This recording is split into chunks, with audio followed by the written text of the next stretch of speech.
Rebonsoir tout le monde et bonsoir Manuel Bompard. Merci d'avoir accepté notre invitation. Vous êtes député des Bouches-du-Rhône de Marseille et coordinateur de la France Insoumise. Vous répondrez à mes questions et à celles des Français relayées par Florence ici présente. Exactement. Florence, bonsoir Gilles. Sur ce plateau. Exactement. Vous connaissez le principe pour poser vos questions. Un QR code s'est affiché ici en haut à droite de votre écran. Vous le scannez avec l'appareil photo de votre téléphone portable et vous pourrez poser toutes vos questions à Manuel Bompard, y compris sur la crise agricole. Et d'ailleurs, à ce sujet, nous recevrons tout à l'heure en visio un agriculteur. Bonsoir Pierre Beau. Vous êtes donc agriculteur à Saclay dans l'Essonne. Vous produisez des fruits, des légumes et des céréales. Merci d'être avec nous. À tout de suite. À tout de suite, dès le milieu de l'émission, on vient vers vous. On va commencer par la politique étrangère et par ce qui s'est passé dans la banlieue de Moscou ce matin, à savoir les obsèques d'Alexei Navalny, décidément. Obsèques un petit peu sous tension. Il y avait l'ambassadeur de France qui venait témoigner de sa solidarité avec cet opposant assassiné. Est-ce qu'il a eu raison d'y aller, le représentant de la diplomatie française? Je crois qu'il est nécessaire, effectivement, d'exprimer notre solidarité avec la famille de Monsieur Navalny. C'était un opposant politique à Vladimir Poutine. Et il n'est pas normal qu'un opposant politique soit détenu de manière arbitraire jusqu'à son décès en détention. Et il y a une responsabilité extrêmement claire du régime de Vladimir Poutine. Il a été assassiné par le régime ? Assassiné d'un point de vue juridique, ça correspond à des définitions précises. Je ne veux pas rentrer dans ce débat, mais clairement, le régime de Vladimir Poutine a une responsabilité directe dans la mort d'Alexei Navalny. Ça me paraît être une évidence. Florence, nous deux, on peut parler des heures et des heures, donc vous n'hésitez pas à nous interrompre quand il y a des questions Soyez pas trop prétentieux, monsieur Bernstein, pas trop. On peut pas parler des heures et des heures. On a nos limites, comme tout le monde. Je vois pas ce que ça est prétentieux de dire qu'on est passionné par le débat. On est passionné. L'un et l'autre. Ça, c'est vrai. Voilà. Cette semaine, le président de la République a rompu un tabou en parlant d'envoi de troupes. Est-ce qu'il a raison, le président de la République, de montrer que l'Europe est prête à tenir tête à la Russie, ou est-ce que c'était une erreur ? C'était une grave erreur. D'abord, il l'a déjà reculé, en vérité, puisque dès le lendemain, il expliquait que finalement, il s'agissait pas de troupes, mais de démineurs ou je ne sais quoi. Puis après, on nous a dit, non, en fait, le président de la République a fait ça pour créer une ambiguïté stratégique, c'est-à-dire pour donner... Il l'a dit lui-même. Il l'a dit lui-même, d'ailleurs. Bon, la vérité, c'est que depuis la prise de parole d'Emmanuel Macron, il y a l'ensemble des pays de l'OTAN qui ont dit, il n'est pas question pour nous d'envoyer des troupes en Russie. Donc, s'il s'agissait de créer une ambiguïté stratégique, c'est clairement manqué, c'est clairement loupé, puisque la situation est beaucoup plus claire après la prise de parole du président de la République que c'était avant. Je pense que cette déclaration est assez irresponsable. Moi, je suis clairement opposé.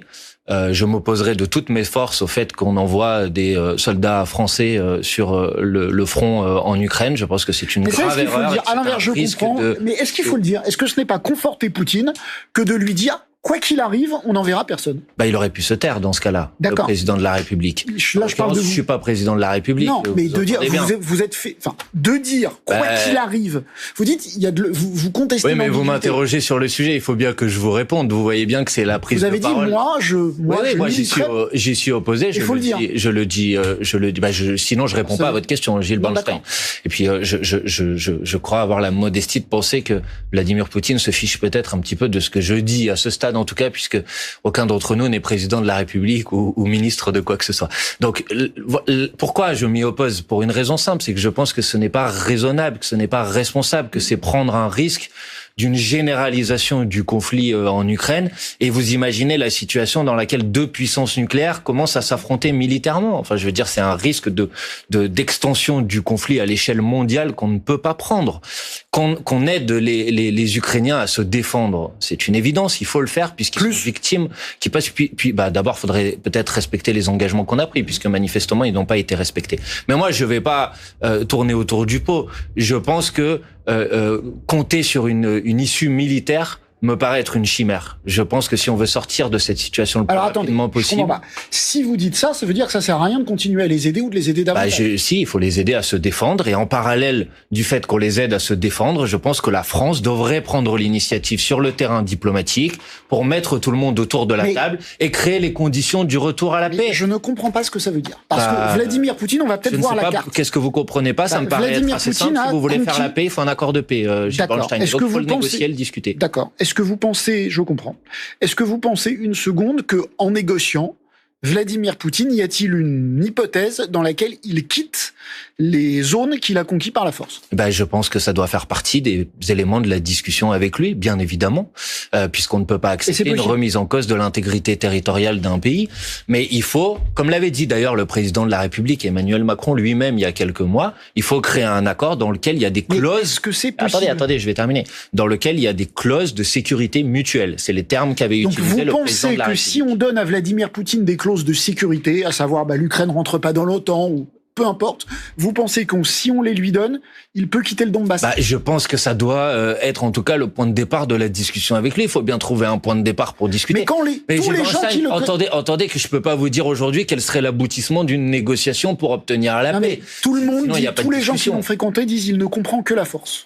Vous le démentez. Vous pensez qu'il peut entendre des arguments? Moi, je n'ai pas fréquenté Vladimir Poutine. Sans doute qu'il n'entend en tout cas que le rapport de force. Mais le rapport de force, il ne s'exprime pas que de manière militaire. On peut exprimer le rapport de force d'une manière diplomatique. Et je regrette que et essayer de juste au moins de comprendre ce que j'essaye de dire. Je regrette par exemple que le président de la République, en prenant le risque ou en donnant l'illusion qu'il est prêt à devenir co-belligérant, je pense qu'au contraire, il se retire une capacité à agir à l'échelle internationale avec d'autres puissances dans le monde pour obtenir la paix. Et obtenir la paix, ça veut dire créer les conditions d'un rapport de force. Et ce rapport de force, il doit permettre que la Russie retire effectivement ses troupes, que les combats s'arrêtent et pour que la paix revienne. Voilà, je ne vous dis pas que c'est facile. Je vous raconterais des histoires si je vous disais que c'est facile. Mais quelle est l'autre solution? L'autre solution, c'est de considérer qu'on va obtenir une victoire militaire contre la Russie, qu'on va battre militairement une puissance nucléaire. Je n'y crois pas une minute. Donc je comprends que la solution de la diplomatie soit compliquée, mais je pense que c'est la moins compliquée aujourd'hui. D'accord, mais s'il est aussi fort que ça militairement, il n'a aucune raison de se retirer des troupes qu'il considère comme lui appartenant. Mais il n'est pas si fort que ça militairement. Et s'il était non, je ne suis pas contradictoire. S'il était si fort que ça militairement, ça fait 2 ans désormais que l'offensive militaire russe a commencé en Ukraine. Les combats s'embourbent en quelque sorte. Et d'ailleurs, à ce sujet, on a aussi une petite réaction de JC, un téléspectateur qui est d'accord avec vous.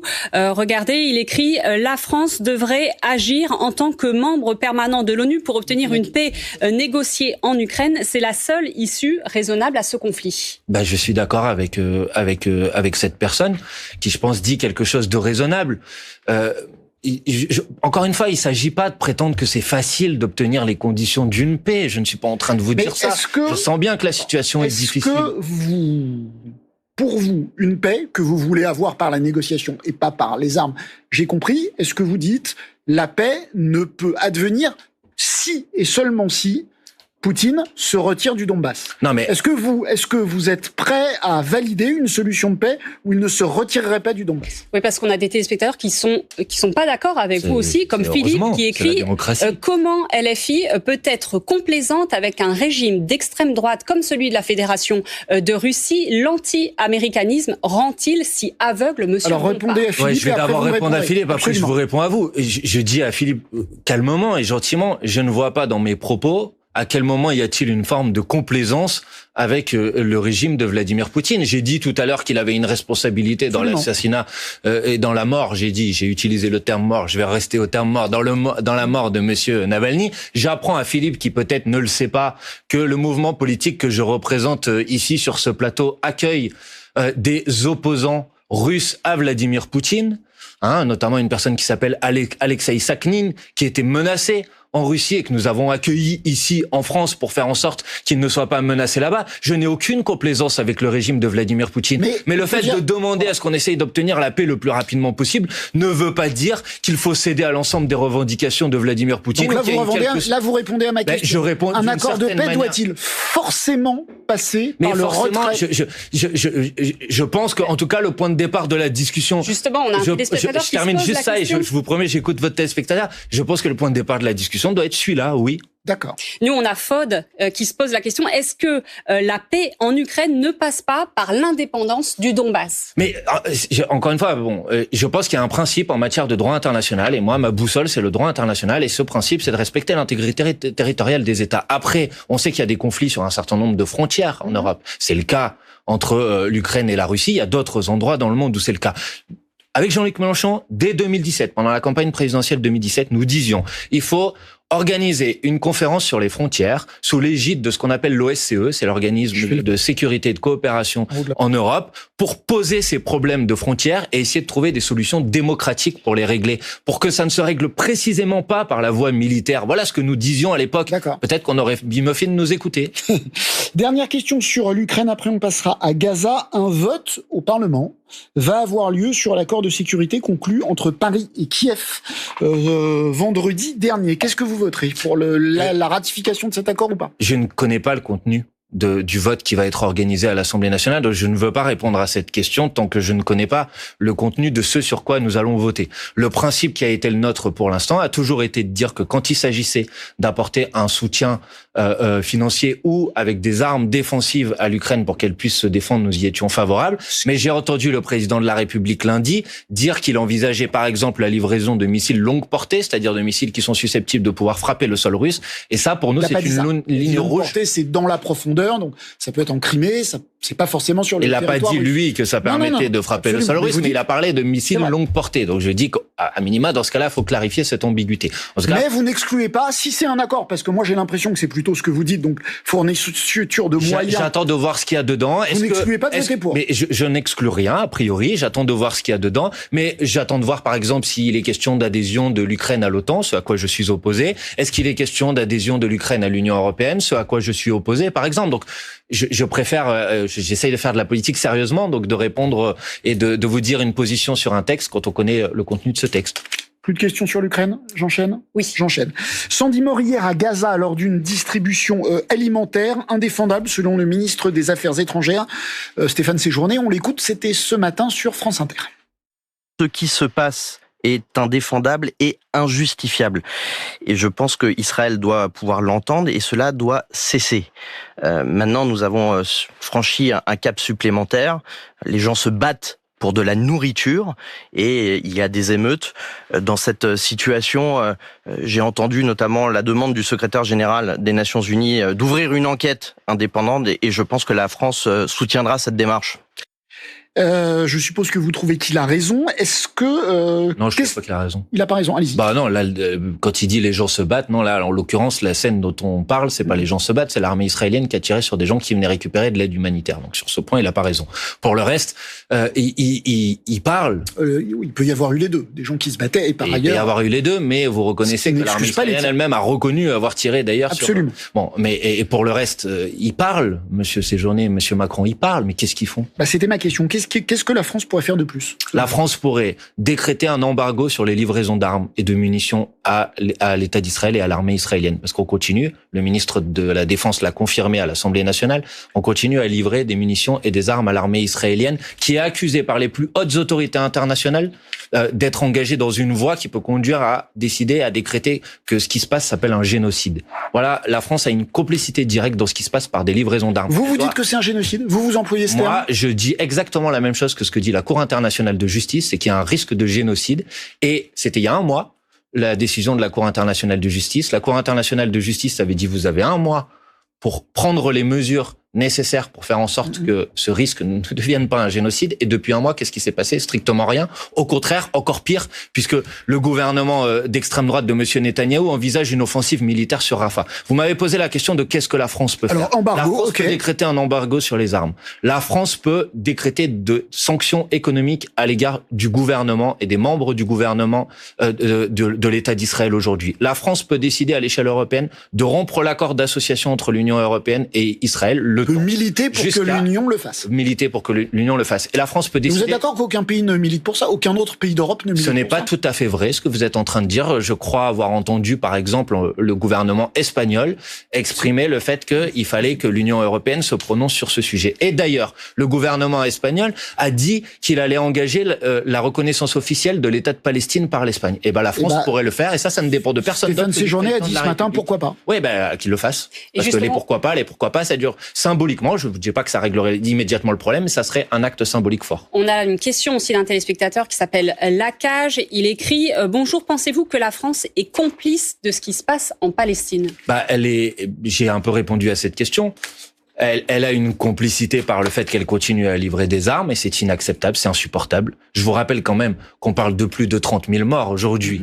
Selon le Pentagone, qu'on peut pas accuser de complicité, il y a 25 000 femmes et enfants qui sont morts à Gaza. Donc voilà, la situation, c'est celle-là dont on est en train de parler. Donc il y a une complicité par la livraison d'armes, et puis surtout, il y a une complicité par le fait qu'on ne fait rien pour arrêter Monsieur Netanyahou. Au mois de janvier, la France présidait le Conseil de sécurité des Nations Unies. Elle n'a pas pris l'initiative d'une seule résolution pour obtenir un cessez-le-feu. Pas une. On a perdu un mois à rien faire alors qu'on était en situation de présider le Conseil de sécurité de l'ONU.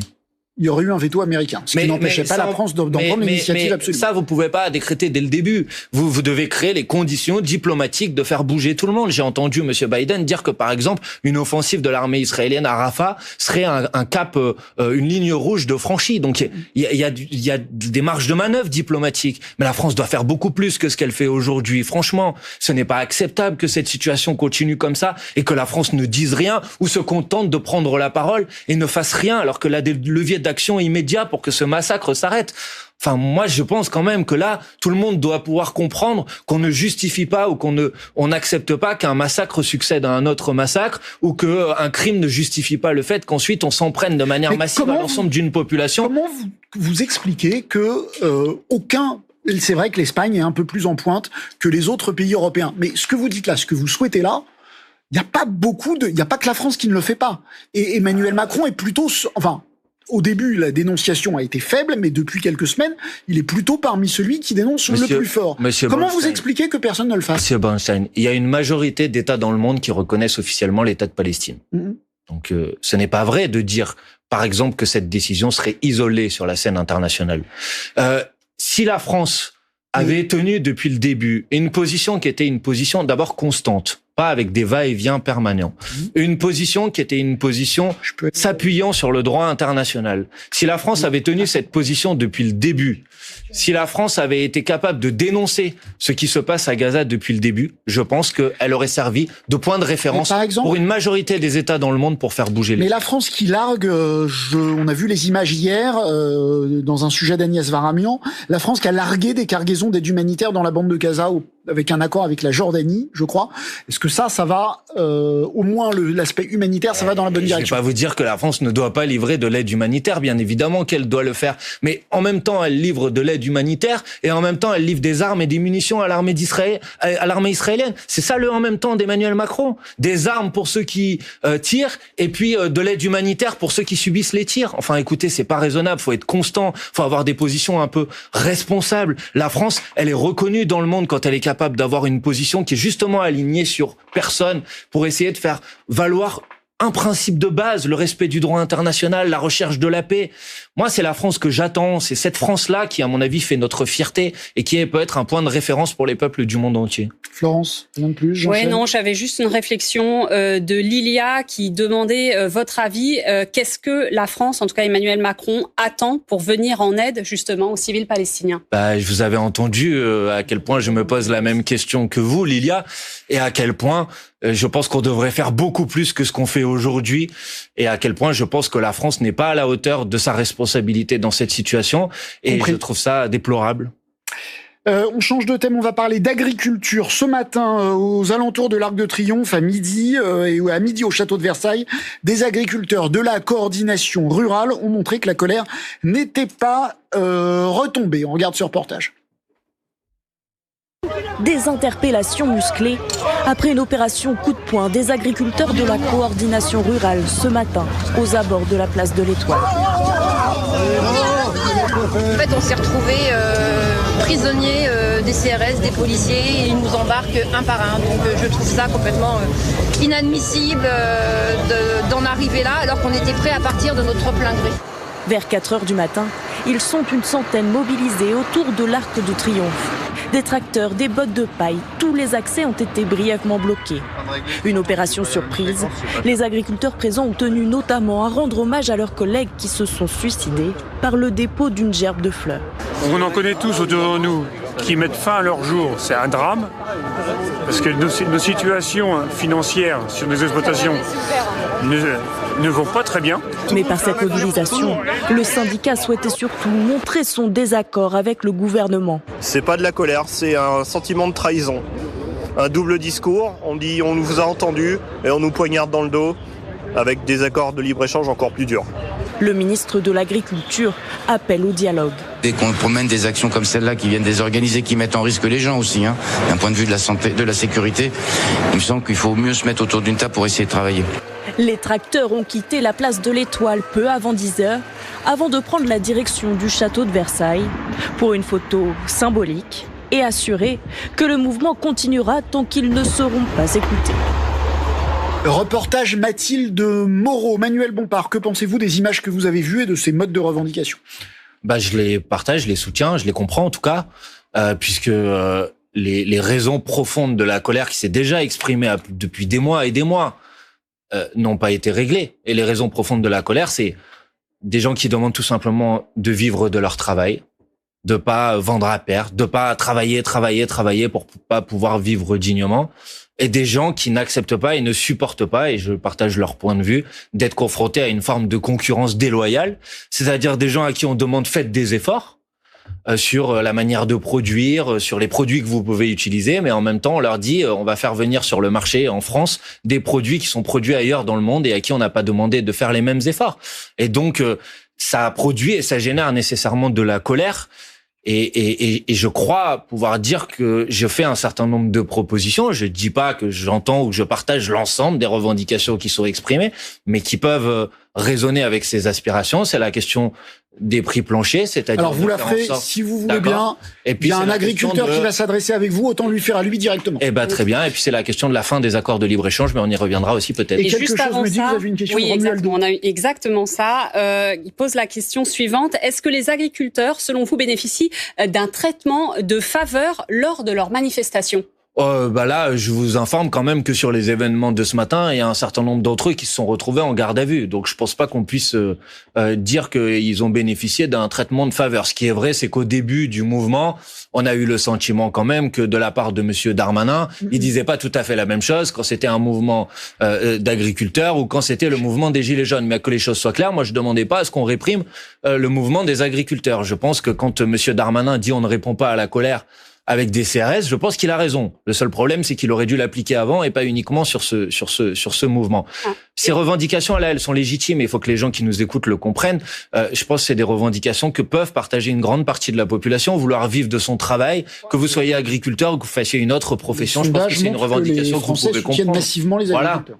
Voilà. Et justement, pour continuer à parler de cette colère des agriculteurs, on reçoit en visio Monsieur Pierre Beau. Bonjour monsieur, vous êtes donc agriculteur à Saclay, dans l'Essonne, en région parisienne. Vous faites du maraîchage, de l'arboriculture et vous produisez également des céréales. Vous êtes adhérent de la FDSEA. Vous n'avez pas de responsabilité syndicale. Et vous vouliez parler avec Manuel Bompard des prix planchers. On vous écoute. Que voulez-vous lui dire ? Oui, alors en fait, la difficulté qu'il y a par rapport à des annonces qui peuvent être faites, comme celle des prix planchers, c'est que on a l'impression qu'on considère la production française comme quelque chose d'homogène. Aujourd'hui, j'ai déjà travaillé dans mes vergers de pommes. On ne produit pas une pomme chez nous en Essonne. Le coût de production n'est pas le même. Les variétés ne sont pas les mêmes que ce qui peut être fait dans la Loire, dans les Bouches-du-Rhône ou dans d'autres départements français. Enfin, voilà, il y a une hétérogénéité des territoires français et des coûts de production liés à ces terroirs différents qu'on peut avoir. Et le prix plancher en tant que tel, moi j'ai rencontré une agricultrice des Bouches-du-Rhône que je connais bien au salon de l'agriculture, et justement on a parlé de cette question-là sur les pommes, puisqu'elle fait elle également des pommes. En fait, on n'a pas les mêmes variétés de pommes, par exemple. Donc si et c'est pas pour rien qu'en fait sur les étals, par exemple, on a des gammes de prix en pommes suivant les variétés, elles vont pas être toutes au même prix. La difficulté que j'ai par rapport à cette mesure-là, c'est qu'en fait, on va se retrouver avec une spécialisation des régions, puisque quand sur telle et telle production, avec ce type de sécurité de prix plancher qu'on va mettre en place, on va avoir une spécialisation des régions. Je pense qu'il y a une loi qui a été faite, enfin, Monsieur Bompard est député. En fait, c'est super chouette de faire des lois, la loi Egalim. Ça serait bien qu'elle soit déjà appliquée, en fait, et que les agriculteurs soient rémunérés à leur coût de production. Merci d'abord pour la question. Je pense que c'est effectivement un sujet de débat décisif. Vous avez raison, il y a une loi, c'est la loi Egalim. D'abord, il faut dire que cette loi, elle n'est pas appliquée, il y a pas, ou en tout cas pas suffisamment. Ça manque de contrôle. Et donc, je pense qu'il faut renforcer les contrôles. Mais moi, ensuite, ce que je pense, c'est que cette loi, elle est insuffisante.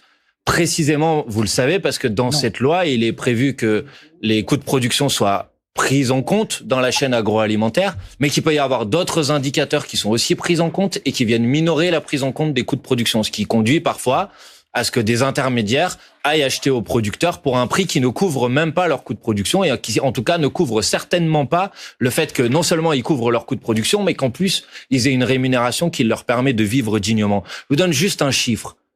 En l'occurrence, 3 chiffres. L'année dernière, les prix des produits alimentaires pour les consommateurs, ils ont augmenté de 14%. Les prix payés aux producteurs, ils ont baissé de 10%. Les marges de l'industrie agroalimentaire, elles ont augmenté de 70%. La vérité, c'est que il y a une poignée, je parle des gros industriels, je parle de la grande distribution, qui a augmenté ses revenus l'année dernière et qui fait souffrir à la fois le producteur et à la fois le consommateur. Et moi, je pense que sur ça, il faut légiférer pour faire en sorte que ça s'arrête, tout simplement. La loi, elle existe, en fait. Enfin, on peut refaire une loi. Moi, je pense que le sujet, c'est pas faire des lois et refaire des lois et refaire des lois. C'est déjà faire appliquer les lois. La loi Egalim, elle prévoit une marche en avant de la construction du prix.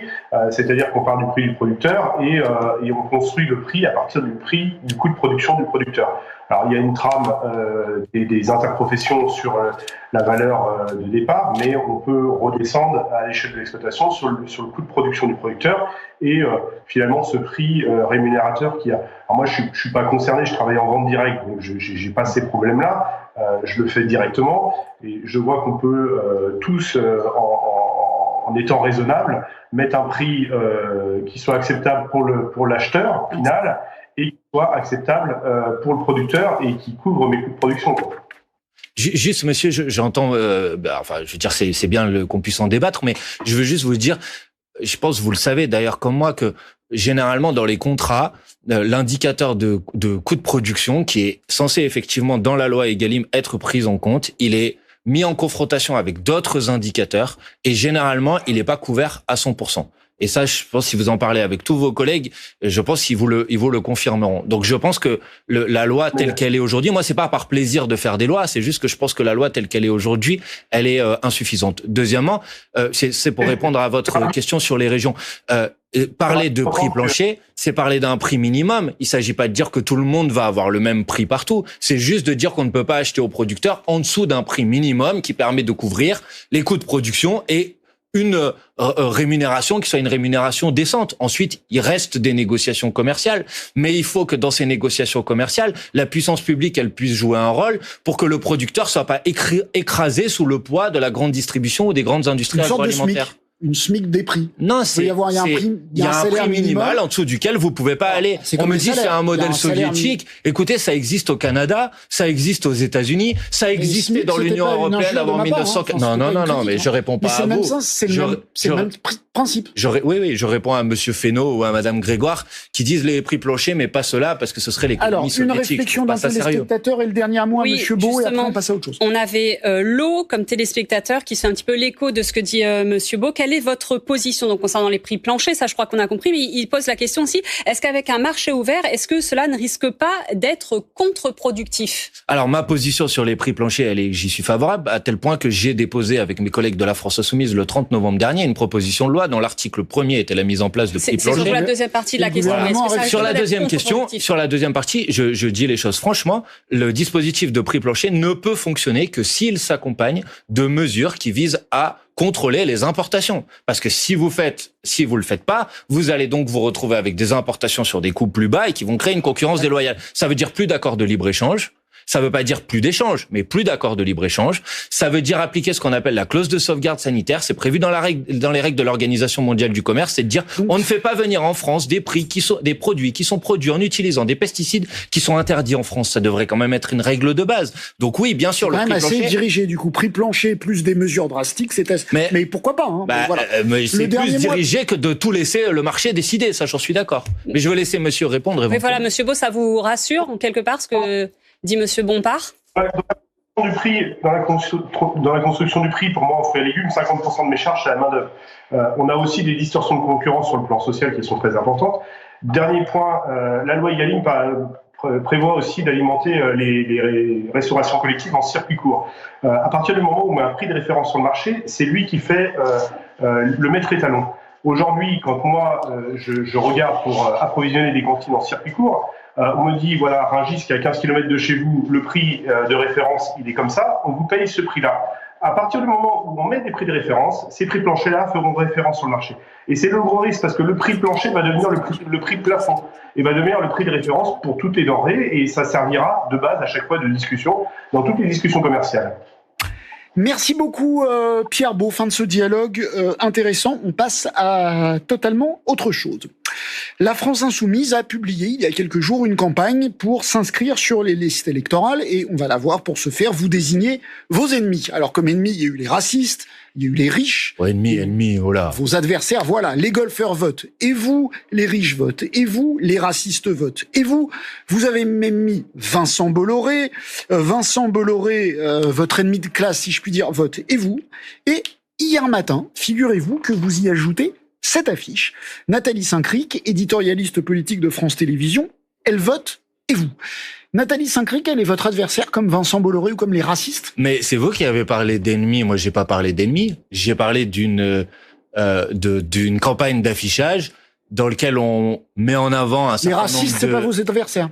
Ah, moi, je suis contre le racisme. Voilà. Ça, je vous le confirme. Mais vous savez, tous les racistes ne sont pas riches. Tous les racistes ne sont pas golfeurs. Tous les golfeurs ne sont pas riches. Vous savez, c'est pas parce qu'il y a plusieurs affiches que ça devient équivalent. Tout ce que vous on va se parler franchement. Franchement, ce sont tous vos adversaires résolus. Les golfeurs pour des points de vue écologiques, les riches, les racistes, Vincent Bolloré. Donc pour vous, Nathalie Saint-Cric, c'est pareil. En tout cas, un certain nombre de ces prises de position, je les partage pas, mais ça, on a encore le droit. Le principe de la liberté de la presse couvre aussi, je crois, le principe de critique, de liberté de critique. Donc j'ai bien évidemment le droit de le critiquer. Mais attendez, on va aller au bout du sujet, Gilles Bernstein. Vous avez montré les visuels, peut-être vous pouvez les remontrer pour que tout le monde se rende compte. Il y a une insulte dans ces visuels? Il y a une mise en cause personnelle dans ce... D'une certaine manière, oui. Écoutez, c'est Gilles Bernstein, dire que quelqu'un vote n'est pas insulter quelqu'un. Enfin, franchement, soyez un peu raisonnable. Désigner Nathalie Saint-Cric comme étant, alors que c'est l'éditorialiste politique du service public. Mais ce n'est pas la seule. C'est la désigner comme votre adversaire idéologique. Mais je ne la désigne pas comme mon adversaire idéologique. Je dis aux gens, les gens que vous voyez à la télévision, eux, ils vont voter. Donc, j'essaye par là même de les convaincre que c'est important d'aller voter. Mais je vais vous dire quelque chose, Gilles Bernstein. C'est une très bonne chose que vous m'interrogiez sur ce sujet parce que vous avez montré les affiches. Et pour la première fois, depuis le début de l'année, enfin, vos antennes ont fait une campagne d'inscription sur les listes électorales. Parce que sinon, c'est quand la dernière fois que vous avez fait une campagne pour l'inscription sur les listes électorales sur le service public? Non, mais répondez à ma question. Quand c'est la dernière fois que vous avez fait une campagne? C'est très bien de voter et je suis évidemment. Eh ben, faites des campagnes et j'aurais pas besoin d'en faire. Mais est-ce que pour ça, vous êtes obligé de désigner de faire des listes de journalistes? Je ne fais pas des listes de journalistes. Je fais une campagne de communication sur les réseaux sociaux et je vais vous dire quelque chose. Si vous voulez faire un visuel pour dire Manuel Bompard vote et vous faites-le, ça ne me dérange pas du tout. Je vous le promets, faites-le, allez-y. Franchement, je trouve qu'il y a une indignation sur ce sujet que je trouve complètement hallucinante. Je veux dire, on devrait plutôt nous saluer pour faire une campagne d'inscription sur les listes électorales. D'une certaine manière, vous faites des chasses aux sorcières. Mais il y a aucune chasse aux sorcières. Vous désignez les bons et les mauvais journalistes. Mais je ne désigne pas les bons et les mauvais journalistes. Christophe Barbier, Pascal Praud. Eh ben, c'est bien la preuve que je pointe pas un journaliste en particulier. Je dis aux gens, mais attendez, parce qu'il y a une question de fond derrière.